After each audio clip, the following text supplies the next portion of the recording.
Let me remind you, Africa remains attractive. Why is Africa so attractive? Throughout the ages, it has always been attractive. It was attractive to the Portuguese and the Spaniards, but I'm not going to say that. It was attractive to the Arabs, but I'm not going to say that. It was attractive to the Jews, but I will not say that. What I'm going to say that is attractive again, it is so attractive that every 2 years the Japanese call our leaders to Japan. That is how attractive Africa is. They call them to Japan in order to discuss how Japan is going to work with Africa for the benefit of Africa. I do not believe it.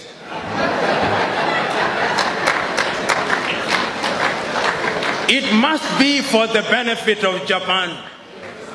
It is so attractive that the Chinese leaders call Africans to Beijing every year. The 54 of them, they call them to Beijing. And they say this is how China is going to work for the benefit of Africa. I refuse to believe them. It must be that there is something that is being done for the benefit of Beijing. Because if I was Chinese, I would do that which is in my best interest, not in the best interest of Africans. It is so attractive that the Russians called our leaders only a few months ago in Sochi. And when they invite you to the best places. It is so interesting, so that the Russians can work with Africa for the benefit of Africa. That is how attractive Africa is. It is so attractive that the Germans also invited our leaders to Berlin. It is so attractive that even the Arabs are inviting them to Doha, and that is how attractive it is. Have you ever heard the Latin Americans being invited? No, I did not hear. Have you ever heard the Arabs being invited? No. It is only Africans who are invited. That is how attractive Africa is. Is it a bad thing? Depending on what you think. We can use it to our own advantage, or we can allow them to use it to their advantage. You know, when I look at Africa and I look at her in the continent, in the context of how attractive she is, another word comes to my mind called globalization.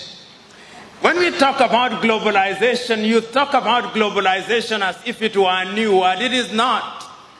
Africans were once globalized as a commodity in the slave market. We were sold everywhere in the world. That was globalization.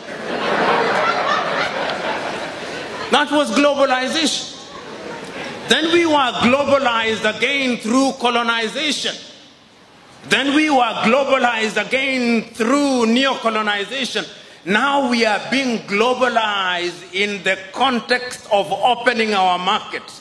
It is Mwalimu Julius Kambarage Nyerere who in one of his many enlightened moments said, when I hear the Europeans saying that we should open our markets in the name of globalization and they say that the rules are the same, I laugh, Mwalimu said.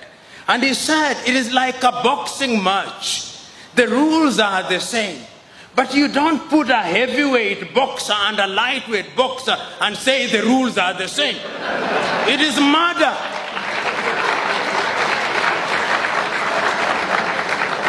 Allow me to be melodramatic.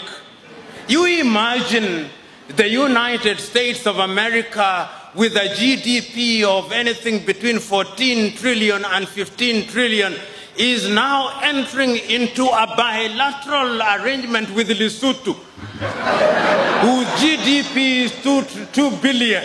And you say the rules are the same. It is a joke. It is murder. Because the revenue that is generated by the city of Los Angeles alone in one day is more than the GDP of Lesotho. So we are being told to open our markets, and when we opened our market, you saw what happened? Our textile industries died. The large textile industries that we knew about in Kaduna, in Nigeria, died. Our cotton industries died. Our sugarcane industries died. Our waters, even water nowadays, water.